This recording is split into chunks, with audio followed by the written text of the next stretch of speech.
keyboard ในกระพงแดนเนื้อขนมได้ยังมาแล้วนี่คือเป็นតម្លៃត្រឹមតែ$1តែប៉ុណ្ណោះហើយសម្រាប់ keyboard នេះដែរគឺជា keyboard របស់ MSI ដែលមានឈ្មោះថា Ford GK 300អ្នកគ្នាហើយអ្នកគ្នាចង់ដឹងថាត្រូវធ្វើម៉េចដើម្បីទទួលបានជាមួយ keyboard តម្លៃត្រឹមតែ$1ចាំខ្ញុំប្រាប់ប៉ុន្តែមានមួយទៀតគឺខ្ញុំនឹង give away ជាមួយ keyboard នេះចំនួន2តែត្រូវមើលឲ្យចប់ជាមួយវីដេអូហ្នឹងសិនគឺខ្ញុំនឹងប្រាប់អ្នកគ្នាថាធ្វើម៉េចដើម្បីទទួលបានជាមួយ keyboard នេះ free តែម្ដងអូខេអញ្ចឹងសម្រាប់ laptop ដែលអ្នកគ្នាកំពុងតែឃើញនៅខាងមុខខ្ញុំឥឡូវនេះគឺជា brand របស់ MSI ដែលមានឈ្មោះថា MSI Crosshair 16HXAI អ្នកគ្នាគឺជាចំណងថ្មីរបស់ MSI ដូចគ្នាហើយខ្ញុំចង់ប្រាប់អ្នកគ្នាថាជាមួយនឹង spec នៅក្នុងនេះគឺអ្នកគ្នាអាចធ្វើការលេង game បានទូទាំងពិភពផែនដីហើយអាចធ្វើការទៅប្រើជាមួយនឹងការងារទូទៅអីក៏បានដែរព្រោះដោយសារតែជាមួយនឹង Crosshair 16HXAI នេះគឺបានបំពាក់បាទជាមួយនឹង CPU គឺ AM យកតែម្ដង Core Ultra 9 អ្នកគ្នា Core Ultra 9 275HX ក៏ដូចជាជាមួយនឹង VGA វិញគឺរហូតដល់50ឯណោះនិយាយទៅគឺមួយ AM ខណៈដែរជាមួយនឹងអេក្រង់ក៏មិនធម្មតាដូចគ្នាអ្នកគ្នាអេក្រង់គឺកលិតឌូយកហ្មងគឺរហូតដល់16 inch QHD+ ហើយសំខាន់ refresh rate វិញគឺរហូតដល់240ហើយនិយាយពីថា smooth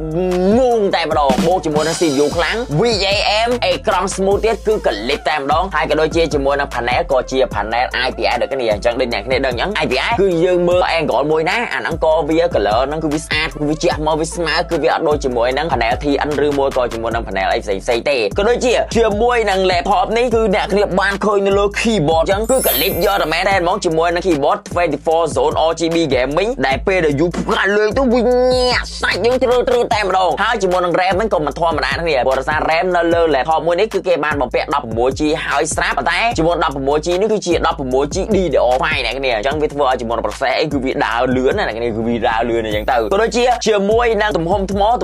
ទៅលើ laptop នេះក៏មិនតូចដែរគឺរហូតដល់90 W ម៉ោងដែលធ្វើឲ្យជាមួយនឹងការប្រើប្រាស់របស់យើងគឺវាបានរៀងយូរគ្រាន់បើដែរក៏ដូចជាមានជាមួយនឹង MSI Overbook ដែលវាអាចធ្វើការជួយជាមួយនឹងការ boost performance របស់ laptop នេះឲ្យវាកាន់តែខ្លាំងដូចគ្នាមានជាមួយនឹង high res audio ដែលធ្វើជាមួយនឹង speaker ដែលបំពងចេញមកពីក្នុង laptop នេះគឺ AM យកតែមែនតែនក៏ដូចជាមានជាមួយនឹង cooler boost ដែលជាមួយប្រព័ន្ធ airflow នៅលើ laptop មួយនេះគឺវាធ្វើការរត់ខ្យល់បានល្អមែនតើអញ្ចឹងមានន័យថានៅពេលដែលយើងលេង game ឬមួយក៏មិនថានៅពេលដែលយើង render ជាមួយនឹង video ឬមួយក៏រូបភាពឬមួយក៏ប្លង់អីផ្សេងដែលវាត្រូវការជាមួយនឹងការប្រើ performance ខ្លាំងនៅលើ laptop មួយនេះហ្នឹងគឺកុំភ័យណាគ្នាព្រោះថាដូចនិយាយអញ្ចឹងតែ airflow AM គឺជាមួយនឹងម៉ាស៊ីនក៏វាងាយក្តៅ performance ក៏វាមិនងាយធ្លាក់ទៅណាដែរហើយនៅលើ laptop នេះក៏មានជាមួយនឹង Thunderbolt 4 ដែរជាមួយនឹង USB-C Thunderbolt 4 ដែលជាមួយនឹងការ copy ឯកសារអីមួយចំនួនគឺ smooth AM stream យកតែមែនតើអញ្ចឹងខ្ញុំក៏បានតេស្តជាមួយនឹង game តាន់មួយចំនួននៅលើ laptop នេះដែរដូចជាជាមួយនឹង series FC25 អីដូចអ្នកគ្នាបានដឹងអញ្ចឹង FC25 គឺយើងដាក់ graphic ultra ក៏ដូចជា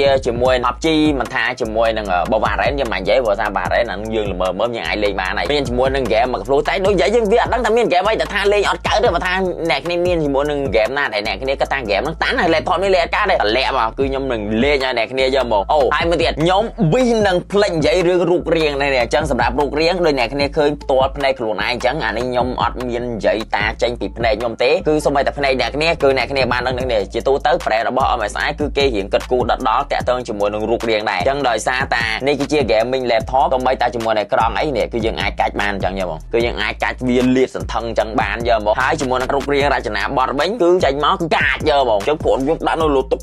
យ៉ាំគឺធានាថាគេក៏គាត់ញាក់សាច់តាមដងជាមួយ gaming laptop នេះអញ្ចឹងអ្នកគ្នាអាចធ្វើការរើជាបានដូចគ្នាបាទជាមួយនឹង MSI Crosshair 16HXAI នេះនៅណាក៏មានដែរបរិសាទនៅក្នុងពេញយើងក៏ដោយនៅតាមខេត្តហ្នឹងឥឡូវក៏ដោយគឺសម្បូរមែនតើមកជាមួយនឹងហាង collaboration តាក់ទងជាមួយនឹង MSI អញ្ចឹងទៅជាមួយនឹងហាងមួយចំនួនគឺគាត់ដឹងតែមានឯងកម្រមានតែថាហាងណាគឺគាត់អត់មានជាមួយនឹង brand MSI អញ្ចឹងដោយសារតែឥឡូវនេះគឺជា event MSI Media Bundle អញ្ចឹងរៀងរាល់ពេលដែលគ្នាធ្វើការជាវជាមួយនឹង laptop មួយនេះគឺអ្នកគ្នានឹងទទួលបានជាមួយនឹង keyboard MSI Ford GK 300 នេះដោយអ្នកគ្នាគ្រាន់តែ add on ត្រឹមតែ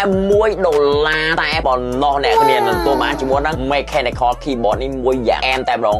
$1ទេអ្នកគ្នាជាមួយនឹង event របស់យើងអញ្ចឹងនៅចាំការទេអ្នកគ្នាតាម$1ទេប៉ុន្តែបើសិនជាអ្នកគ្នាចង់បាន free យកមកគឺអ្នកគ្នាអាចធ្វើការឈ្នះជាមួយនឹងការ giveaway របស់ខ្ញុំបានហើយជាមួយនឹងការ giveaway ហ្នឹងគឺស្រួលអ្នកគ្នាគឺគ្រាន់តែអ្នកគ្នាធ្វើការ share ជាមួយនឹងវីដេអូហ្នឹងឥឡូវហ្នឹងជា public មកបន្ទាប់មកគឺអ្នកគ្នាគ្រាន់តែធ្វើការចូល comment នៅក្នុងវីដេអូមួយហ្នឹងបន្ទាប់មកធ្វើការ take ជាមួយនឹង friend របស់អ្នកគ្នាឲ្យបាន3នាក់ហើយនៅខាងក្រោមអ្នកគ្នាចង់ comment លេងក៏បានឬមកក៏មិនចង់ comment លេងអីក៏បានដែរអាហ្នឹងគឺអត់ខ្វល់ទេហើយខ្ញុំនឹងធ្វើការ random ចាប់ជាមួយនឹងអ្នកឈ្នះរង្វាន់បន្ទាប់ពីខ្ញុំបានធ្វើការ post ជាមួយនឹងវីដេអូមួយនេះមួយសប្តាហ៍ហើយក្រៅពីការ giveaway ជាមួយនឹង keyboard ពីខ្ញុំក៏មានជាមួយនឹងតុក្កតាខ្ជូតរបស់ MSI មួយរង្វាន់ដែរប៉ុន្តែខ្ញុំគិតថាជាមួយនឹងតុក្កតានេះ giveaway ឲ្យតែ 6 ខ្ជូតបានព្រោះសារប្រុសគួរឲ្យ 6 ខ្ជូតវិញដែរអញ្ចឹង keyboard 2ជាមួយនឹងតុក្កតានេះមួយចឹងទាំងអស់ 3 រង្វាន់អញ្ចឹងកុំភ្លេចអ្នកគ្នាជាមួយនឹង MSI Crosshair 16 HHAI gaming laptop ដែលកលិបមែនតើនៅក្នុងឆ្នាំ